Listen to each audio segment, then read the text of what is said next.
Do you like puzzle games? Do you like Monster Hunter? If you answered yes to those two questions, well, you're probably gonna like this. This is Airu de Puzuru, translated as Felyne Puzzle, and just as a side note, please excuse my bad Japanese pronunciation. But yeah, this is a very simple Monster Hunter themed puzzle game. But it's really fun to play, especially if you're a fan of Puzzle Fighter, Tetris, or Puyo Puyo. Now, this game came out back in mid-2012 on the PSP, which actually makes it a very, very late PSP release. It's not anything super spectacular or unique, but it is Monster Hunter themed. Well, I guess it would be more appropriate to call it feline themed if anything. There's not actually any monsters here, because it's all based around felines. In this respect, it's kind of similar to that Felyne Village game I played a while back. If you're interested in hunting monsters while flexing your brain, maybe a Tomo Drop will be a more appropriate and accessible Monster Hunter puzzle game. So as you can see, this game was never localized. It is in 100% Japanese. However, it's very playable for the most part. The story sections are simple and they don't really affect the game at all. Basically what happens is that this elder cat right here sends a letter to everybody in the village telling them to meet in the plaza for a Puzuru Matsuri, or a puzzle festival. Your goal is to obviously win the competition, and that I did quite easily because when I recorded this, I accidentally put it on easy mode. That's what those green letters in the center say. Felyne Puzzle is essentially Super Puzzle Fighter with cats. 2 gems will drop from the top, and your job is to make sure that they land adjacent to other gems of the same color. By landing gems of the same color next to each other, they'll combine, and in order to clear off their huge combinations, you need to use a barrel bomb.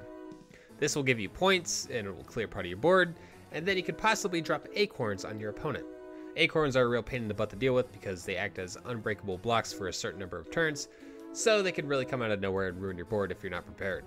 If you clear enough gems off your board, you'll fill up this meter up in the top left, and that's, from what I understand, it's sort of like a power-up meter. It can do a variety of different things. It might give you a rainbow egg, which can act as any color, or it might cause a huge explosion on your board to free up space. There's probably some menu where you can pick your own character and special power-up, but I don't know how to get to that. As I said, there's nothing particularly unique about this game, but it is fun if you like the genre. As a side note, I will say I love how it seems like every single Japanese game has a website to go with it. This game came out over 6 years ago in Japan, but it still has a dedicated website that looks like it was made in 2005. There's even like these little weird skits under a section labeled movies, but of course they use Adobe Flash, so it's a little bit tricky to get working. Other pages, like this one labeled Friends of Felyne Village, list out every character in the game, I think. And there's also a ton of really cool looking merch advertised on this page, but I don't know if any of it's for sale. My favorite piece of merchandise on this page is probably the shirt with a logo of New Japan Pro Wrestling and a feline. Definitely a collaboration I did not expect to ever see. So that's Felyne Puzzle on the PSP. As I said before, it was never localized, but if you really want to play it, you can find it on various websites on the internet, or you can import it. PSP is not region locked, so should play fine, and the game is pretty cheap to import, actually. From what I've seen, it's only about $10 to $15. So as I said in my last video, that for this month, I'm going to make a bunch of shorter videos just as an experiment. The next video I have planned isn't Monster Hunter themed, but instead a review of the game that came out a couple weeks ago.